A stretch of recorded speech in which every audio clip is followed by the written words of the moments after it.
Stampers, this is Marie Bennett at blackberriesandcream.net. I'm an independent Stampin' Up! Demonstrator, and this is my fifth and final video on quick and easy Christmas cards for this year. I have not made a sample to show you, so we're just going to work our way through this card quickly. So I have used designer series paper in making this card. And I'm going to be using the back, and this comes from the Candy Cane Lane Designer Series paper pack. And this is really fun Christmas paper. So I'm going to be using this crumb cake in red, real red striped. It's a diagonal stripe. And I'm going to be using the cutout images from this piece out of the same paper pack. And the stamps that I have used or will use in making this card are, this one is from Jar of Cheer, and I'm using this Wishing You a Season of Cheer, and Twinkle Trees, and I'm using the cup and then the little heart splatter pattern above it. And I've already done the stamping just to kind of save time on this video.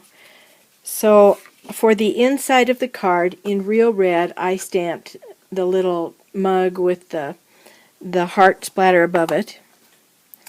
And for the outside of the card, I stamped Wishing You a Season of Cheer in the Memento Tuxedo Black ink. Alright, so, and the dimensions are a little different on this card, so I'll be giving you the dimensions as we move along. Alright, the basic card is made of real red that is cut at 5.5 by 8.5, scored at 4 1/4 down the middle, and folded on the score line. So the first thing I'm going to do, this card is going to have this kind of an orientation.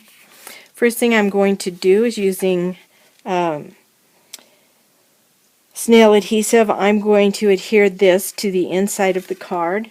If you wanted to, you could put an additional greeting on the inside of the card, but I'm going to leave this blank because I'm making this for a friend and I want to have a little more room to write.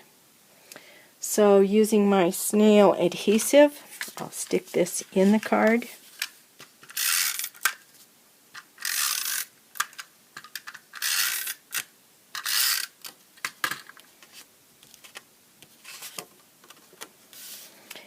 And this piece is cut at 4 by 5 1/4, so you'll have about a 1/8 inch border all the way around.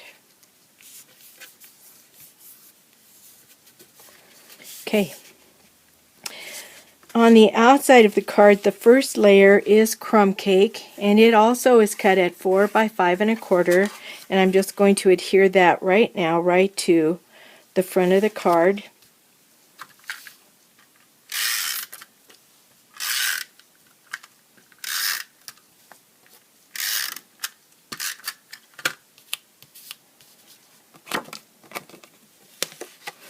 Same thing, gets about a 1/8 inch border.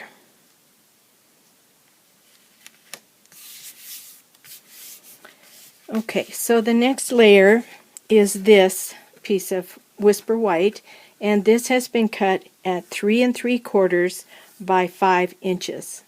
And then I stamped the greeting here in the upper left quadrant, I guess you would call it. And the next step in preparing this is I'm going to emboss this using this softly falling embossing folder, and I want it to be mostly at the top because with this folder, I think you can see it, the embossing, it looks like falling snow, so at the top it's lighter and it gets more and more dense of a pattern as you get toward the bottom. And I want mostly light with just a little bit of dense at the bottom. So I'm going to put my embossing folder about, or my paper about there, go run it through the Big Shot, and I'll be right back. Okay, so you can see that I have a little bit of a snowfall going on there, and the next thing we want to do is adhere this to the top of the crumb cake. So I'm going to use my snail adhesive again.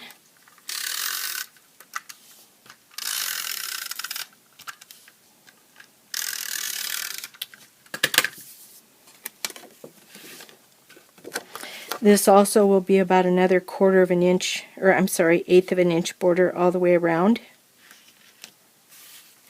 There we go. Now this piece of designer series paper that I cut is cut at 1 inch by 5.5, so it's going to go the full width all the way across the card like that.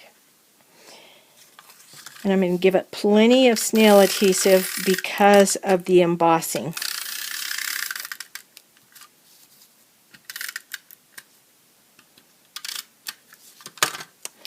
You can see that if you did all of your cutting at, ahead of time, and you did all of your stamping, you could put several of these cards together in a pretty good short period of time. Now what goes on here next are, oh shoot, I can't make a card without messing up. So this was my mess up. Unfortunately it hasn't been on there very long, I can just pull it off. What I want on this piece of designer series paper before I adhere it to the card is I want some basic black baker's twine. And I have the new baker's twine that's wrapped around this little tube instead of on the, used to get it on a card, a flat card, and then it would come with kinks. So I want to wrap this around twice, but I'm going to leave enough loose string here to tie a bow, and then I'm going to wrap 2 wraps of this baker's twine. Alright, so now I can put this on.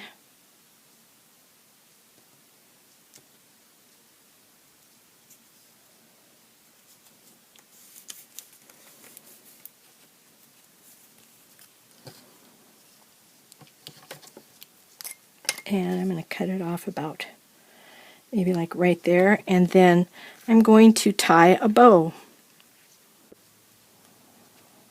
and trim it off. And you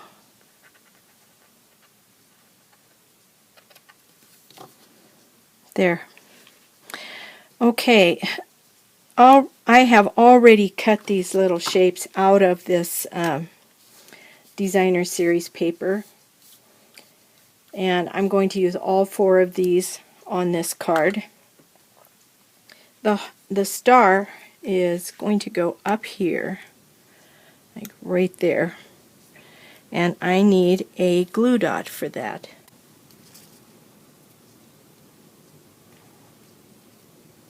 And I want my whole stamped image to show, so I move the star to where it's a little bit offset onto the rest of the card.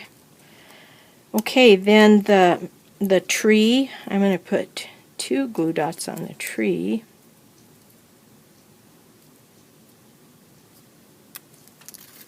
And the tree is going to come